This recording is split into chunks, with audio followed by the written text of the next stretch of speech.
Do Jornal Público, este é o P24. Eu sou o Ruben Martins. O que aconteceu com os resultados dos exames do 9º ano e o que nos mostram os dados do ensino secundário. Ora viva!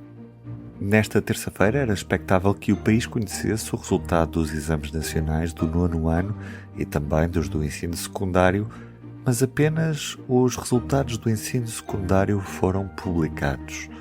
Uma alegada dificuldade técnica adiou a publicação para esta quarta-feira. Vamos perceber o que se passa neste P24, onde também olhamos para a realidade dos exames do ensino secundário. Nem sempre as descidas são muito significativas, mas a tendência é esta.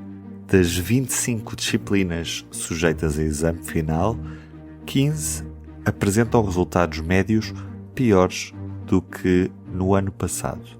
Matemática A registra a classificação mais baixa dos últimos 7 anos. Meia décima acima dos 10, numa escala de 0 a 20.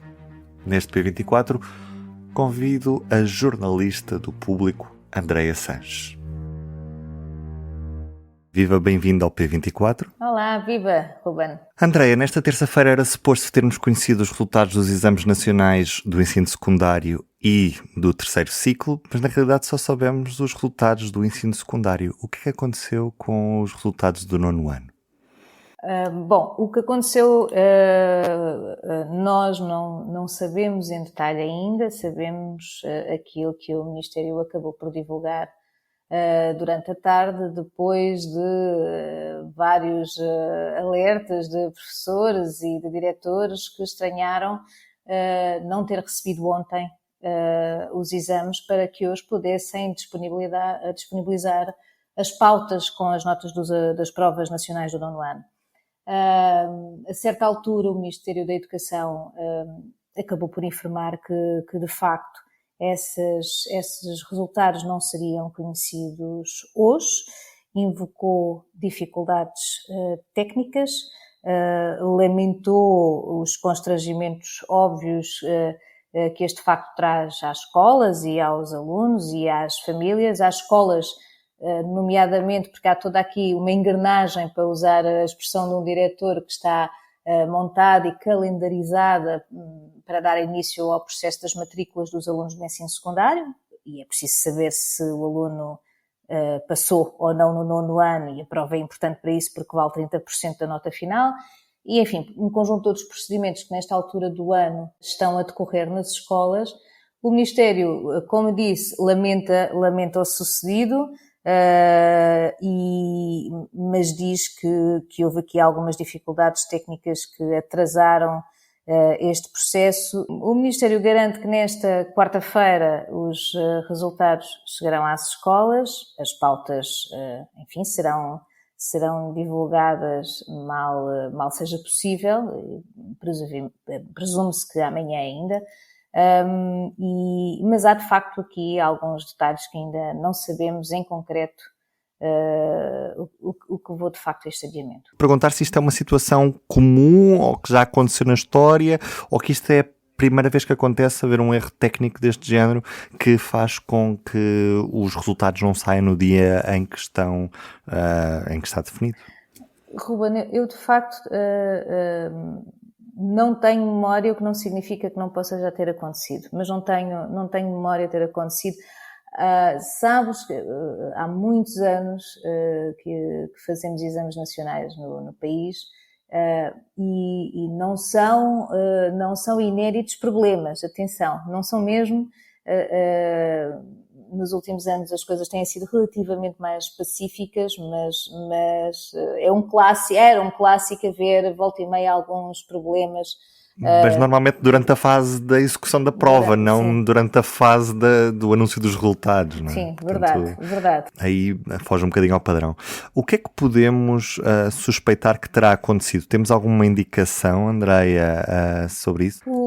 Há aqui uma outra situação relacionada com os exames do 9º ano, cujos detalhes também não foram bem explicados pelo menos até à hora em que estamos aqui a conversar, Ruben, que é um conjunto de encarregados de educação que foram contactados por o Júri Nacional dos Exames. Aparentemente, encarregados de educação de alunos de 15 escolas e não mais do que isso. E o que está a ser... E já são muitas, na realidade.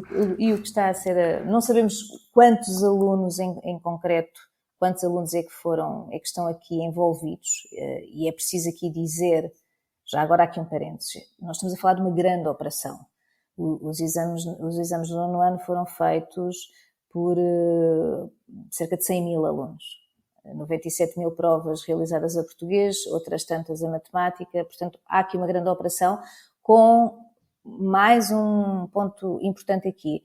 Pela primeira vez foram exames digitais em todo o país. Portanto, houve aqui um processo novo que implicou uma preparação bastante diferente do que é habitual, inclusivamente com testes piloto e depois com algum reforço que foi preciso de fazer de equipamentos. Era muita gente a fazer exames ao mesmo tempo. E seguramente estas falhas têm a ver com o facto de estarmos aqui perante um processo que tem uma série de coisas novas.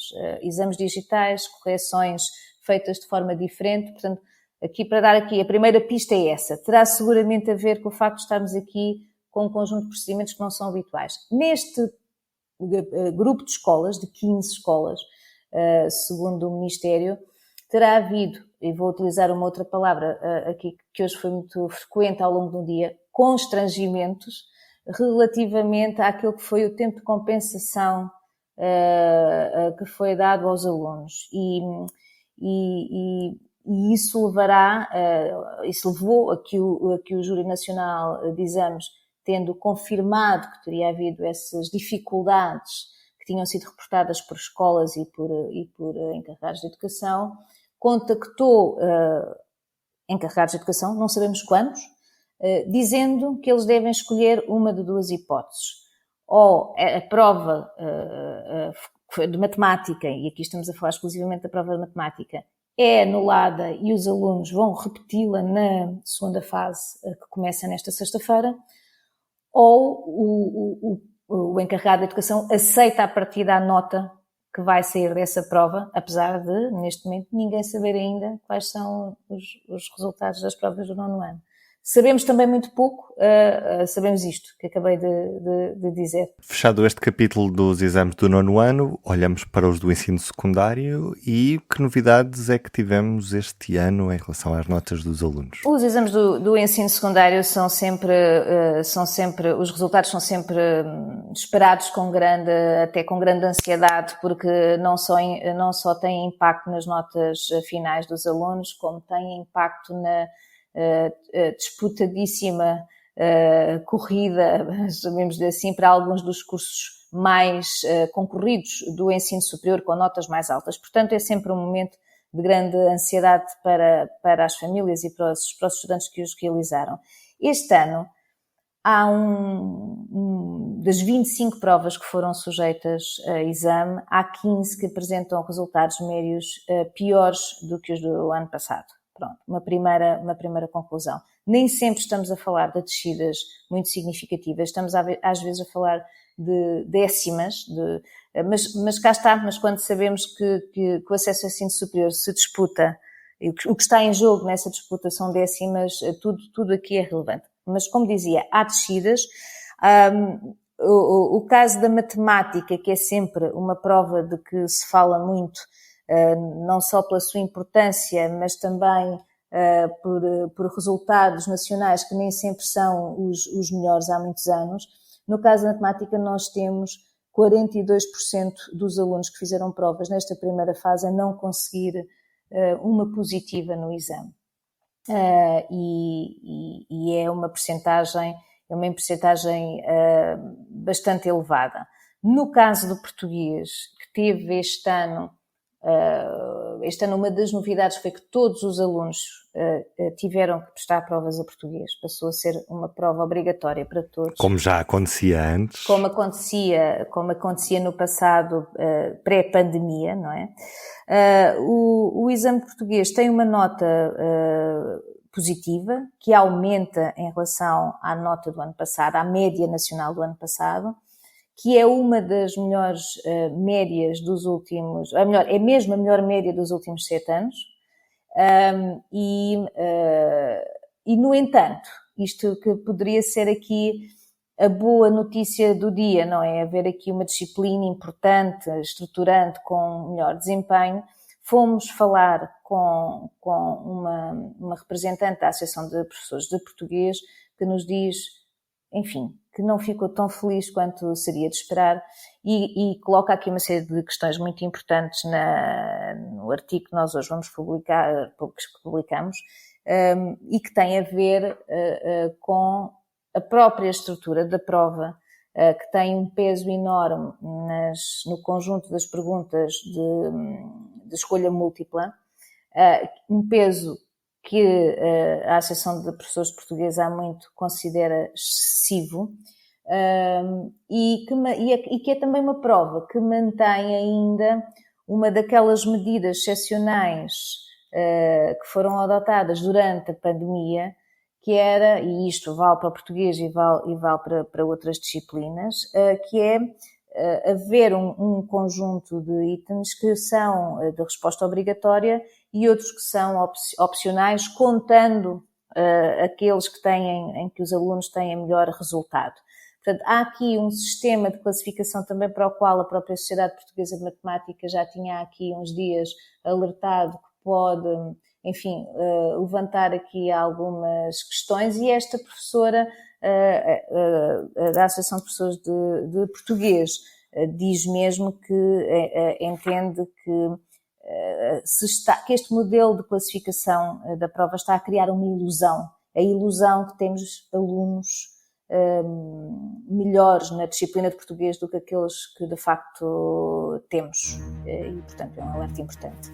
Obrigado, Andreia. Beijinhos. Para terminar, uma recomendação: o podcast sobre Carris, nesta quarta-feira tem novo episódio, a linha do Tua, sem serviço, o Voga, sem decisões, a auditoria ao Ferrovia 2020, que parece perdida, e a ausência de material circulante que já faz estragos no Alentejo.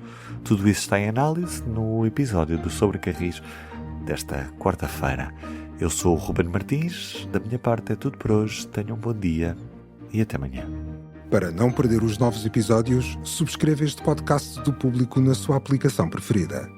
Para além deste programa, há mais para descobrir em público.pt/podcasts. O Público fica no ouvido.